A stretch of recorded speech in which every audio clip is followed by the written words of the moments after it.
বিয়ে হয়েছে 8 বছর, সেম এজ, একসাথে আমরা অনার্স মাস্টার্স কমপ্লিট করেছি। আমাদের কোনো সন্তান নেই। আমার বিয়ের সময় আমার বয়স কম ছিল, ফার্স্ট ইয়ারে পড়তাম। নিজেদের পছন্দেই কিন্তু পারিবারিক ভাবে আমাদের বিয়েটা হয়েছিল। বিয়ের পরদিন আমার শাশুড়ি মা আমাকে বলে দিয়েছিলেন কখনো তার ছেলেকে যেন কাজ করতে না বলি। একমাত্র ছেলে তার, তিনি কখনো চান না তার ছেলে কোনো প্রকার কাজ করুক। তার ব্যাংকে অনেক টাকা পয়সা, শ্বশুরও বিত্তবান, ছেলেকে বিদেশে পাঠিয়ে দিবে। যাই হোক, আমি টিউশনি আর কন্টেন্ট রাইটিং এর কাজ করে মোটামুটি যা ইনকাম করতাম তাতে আর কারো থেকে চাওয়া লাগতো না, বরং আমার হাজবেন্ডের সকল হাত খরচ আমিই দিতাম। বিয়ের 1 বছরের মধ্যে তারা তাদের ছেলেকে হাত খরচ দেওয়া অফ করে দেয়। আমি পর্যাপ্ত ইনকাম করতাম বলে তাকেও দিতাম, এজন্য সেও বাবা মায়ের কাছ থেকে নিত না। অনার্স মাস্টার্স কমপ্লিট করে আমি ফুল টাইম জব নিলাম, হোম অফিস, কিছু ফ্রিল্যান্সিং রাইটিং এর কাজ করে ভালো একটা অ্যামাউন্ট উপার্জন করতে থাকি। আমার হাজবেন্ডকে আমি আমার এক্সট্রা কাজগুলো দিতাম, সেও করতো,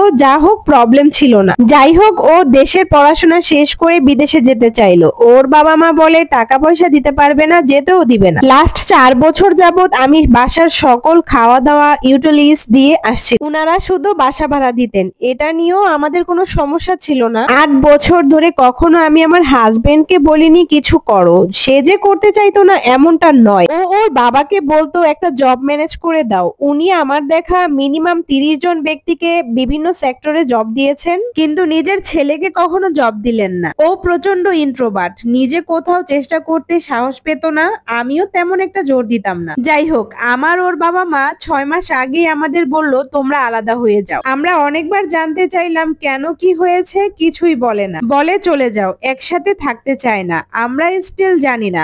এখন ব্যাখ্যা দেই, ছেলে যেন নিজের পায়ে দাঁড়াতে পারে এজন্য চলে যেতে বলে, যেটা আমার কাছে যুক্তিসঙ্গত মনে হয় না। পাশাপাশি ওনারা আমাদের চলে যেতে বলার আগে আইডি থেকে নামটা চেঞ্জ করেছেন, যাতে করে ছেলে সম্পত্তি চাইতে যেন না পারে। কথাটা এক আত্মীয়র কাছ থেকে শুনেছি। 4 দিনের মধ্যে ঢাকা শহরের মধ্যে অন্য বাসা নিয়ে চলে আসছি, ওনাদের কাছ থেকে কিছুই নিয়ে আসিনি। এখন সমস্যা হলো দুটা, ওনারা এখন কান্নাকাটি করে একসাথে থাকার জন্য, বাট আমার হাজবেন্ড বলে আমি ওনাদের আসতে বললেও বাসা ছেড়ে চলে যাবে। আমি আসলে কখনো ওনাদের থেকে আলাদা থাকতে চাইতাম না। আমারও আব্বা নেই, আম্মা দেশের বাহিরে থাকে ভাইয়ার সাথে। আমি ফ্যামিলি নিয়েই থাকতে চাই। ওর বাবা মা আমার সাথে অনেক মিসবিহেভ করতো অনেক সময়, এটা সত্য, আমার সামনে করতো, বাট আমার সাথে তেমন কিছুই বলতো না। একটাই বড় সমস্যা, আমার হাজবেন্ড দিন দিন কেমন যেন ডিপ্রেসড হয়ে যাচ্ছে। ওর কোনো কাজ করতে ইচ্ছে করতো না, ওর মনে হয় ওকে দিয়ে কিছুই হবে না। আমার ইনকাম আমাদের দুইজনের জন্যই এনাফ। ইভেন আমি ওকে কখনো